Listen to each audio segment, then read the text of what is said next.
Usually coming up with the first 4 or 8 bars of music is not so bad. To that question of what do I do next that haunts composers and music makers. The best first step you can take into writing longer pieces of music is the ABA form, or Small Ternary. Today, we're going to break down the 3 parts of the Small Ternary form, what makes each of them unique, and why you can't just shuffle them around in any order. And we'll use some of the same examples as previous videos I made with music from Yasunori Nishiki's Octopath Traveler score, because not only is the writing really well crafted and clear, but looking at the same music from different angles can really deepen our understanding. The first step in an ABA form is of course your first A section. We'll call this our main section or main theme. It can be any melody type you like, but sentence and period are reliable forms to go with. For example, the main theme from Cyrus the Scholar uses a period form that begins and ends in the home key of F minor.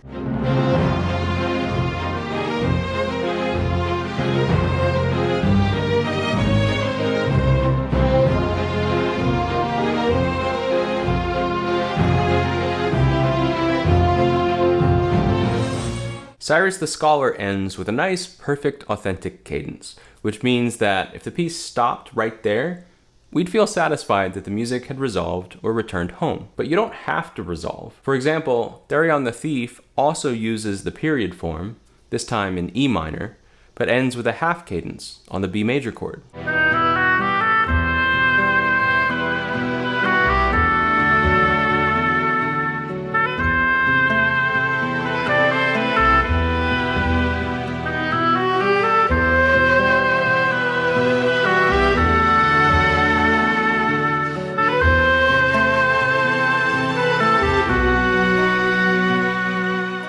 The author Cedric Thorpe Davey, who kind of sounds like an Octopath character, in his book Musical Structure and Design would call Cyrus a closed form and Therion an open form. Overall, it's a great book, but honestly, I'm not convinced those terms really help you decide which one to use when. Just know that you can end the A with an authentic or half cadence. Either way is fine. But there still has to be some sort of cadence, which is crucial. We need that feeling of punctuation, that the section has come to some sort of end. In the same way, a chapter of a novel or a scene in a movie doesn't just end mid-sentence. Back in college, a teacher looked through one of my pieces and said, "You don't have any cadences," which I thought was ridiculous. How could that be possible? And it's only more recently that I've really fully appreciated that those cadences need to be crystal clear and even emphasized for your audience to get their bearings in the piece. I have so many students that are so afraid of inactivity that they never stop to let the piece breathe. Do not underestimate the cadences. The only other thing to consider about the first A theme is the structure, which is usually pretty tight. By tight, I mean that it's fairly even and balanced, like a nice square 4 bars plus 4 bars. Ophelia the Cleric is an exception to this, where that final F is drawn out with a suspension.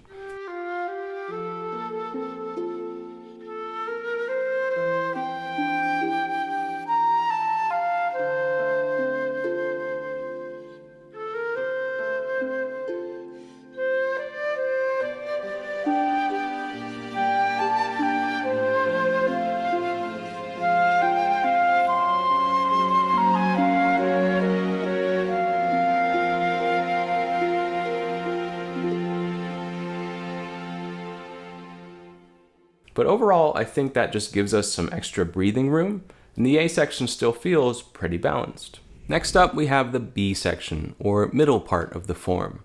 The first question, of course, is where do you get the material for the B theme?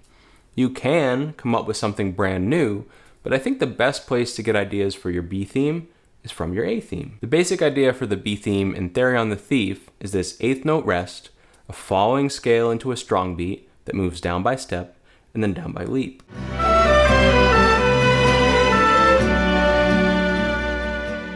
And if you look at the basic idea of the A theme, it's an 8th note rest, a rising scale into a strong beat that moves down by step, and then down by leap.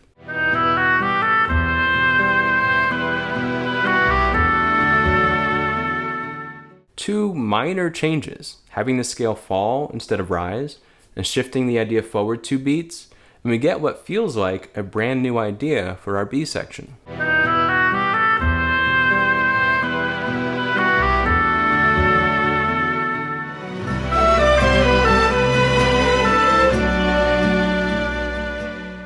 A theme from Cyrus the Scholar has this rising arc shape, and so for the B theme, he uses a falling arc shape.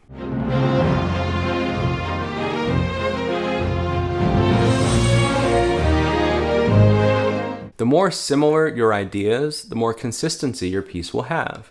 And even if people can't recognize the similarity, which honestly most people can't, there will still be a sense that this B theme must go with this A theme. It wouldn't be as satisfying to just shuffle a handful of themes around and stick them together. That would be more like a medley. Now, a crucial difference between the A theme and B theme, at least in the way Yasunori Nishiki writes them, is with the opening harmony. He pretty much always starts his A theme with the nice and safe 1 chord, and his B theme with not the 1 chord. For example, Therion starts on the flat 6, and Cyrus starts on the 4 minor.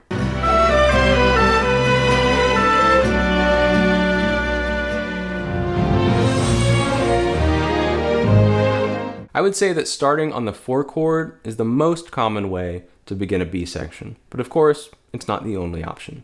The point is that we're trying to use the harmony to take us away and make it feel like we're going somewhere. Starting on something other than 1 makes it feel like we've gone away from home, and it will be the job of the rest of the B theme to bring us back. Bringing us back is a really important point, because if we know that we're going to follow our B theme with a return to A, we know we'll need a satisfying resolution back into our 1 chord. So you're pretty much guaranteed to end your B theme with a half cadence in the home key. A half cadence doesn't have to mean the literal classical 5 chord, because in Therion, he uses the flat 7 chord D major, but we still get that same sense of pull back to 1.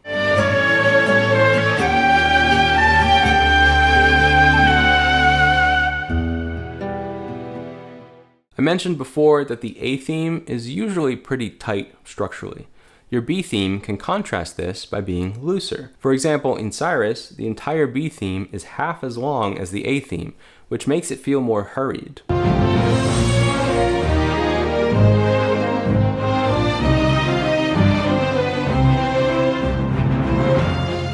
In Ophelia the Cleric, the A theme is 9 bars long, and the B theme is unbalanced against it by being 16 bars long. So the balance of the piece is really emphasizing the later part. Also, remember what I said about harmonically starting somewhere different?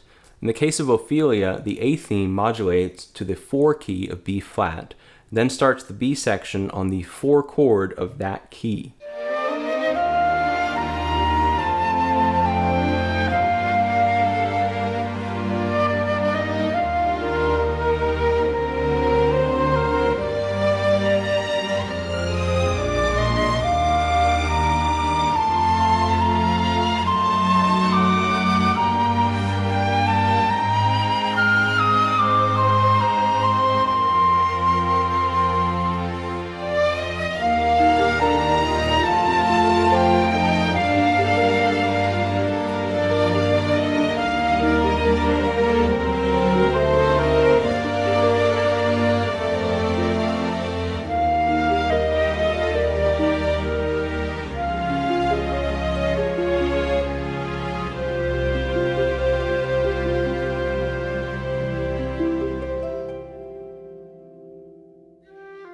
Another way we can have looseness in the B theme again comes back to harmony. Like in Therion, the A theme is squarely in E minor, with E harmonic minor on that cadence. But the B theme gets much more adventurous. The D minor, G minor, and especially the E flat major chords definitely don't come from E minor. And this sense of being far away from home is part of what helps this section feel like it belongs in the middle.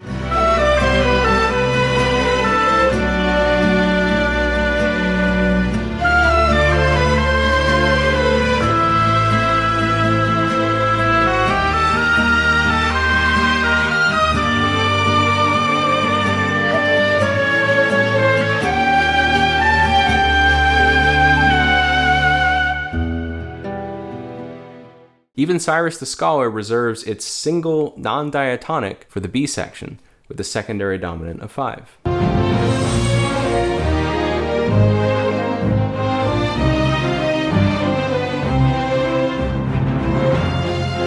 Finally, we have our return to A, or we can call it A prime. And if you've made it this far into the video, there's a very good chance that we're interested in the same kinds of things. So please make sure you like and subscribe so you don't miss out on everything we've got coming up. I appreciate it. It's important that the return to the A theme is clear. Again, to that point of helping your audience stay oriented and understand where they are in the piece. So don't be shy about starting A prime exactly the same way you started A. If your first A theme ended with an authentic cadence or sense of return to home, then you could even copy paste that again here and be done with it. In the case of some of these video game tracks, that's exactly what's happening, because the composer is taking advantage of the ABA form to create an endless AB, AB, AB loop. Very smart for any of those cases where you don't know exactly when the music will end. But if you're writing a standalone piece, or your small ternary is one section within a bigger form, I don't recommend just copy and pasting. In the case of Cyrus the Scholar, Nishiki uses the momentum of that truncated B section and balances it out with a truncated return to the A section.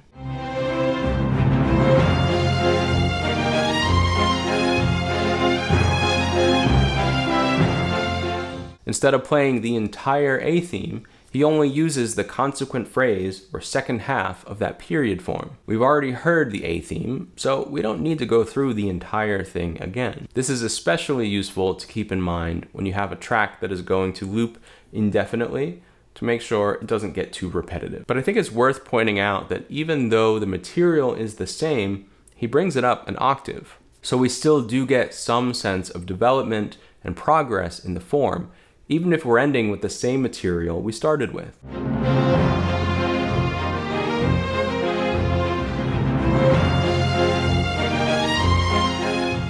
Another thing you can do with your return to A is push it farther than we've yet heard the theme go, which you can do by extending parts of the theme, repeating moments for emphasis, and a lot of other things that I talk about in this video here, which you really need to watch if you're serious about getting better at your craft. Thanks for watching. I will see you in the next one.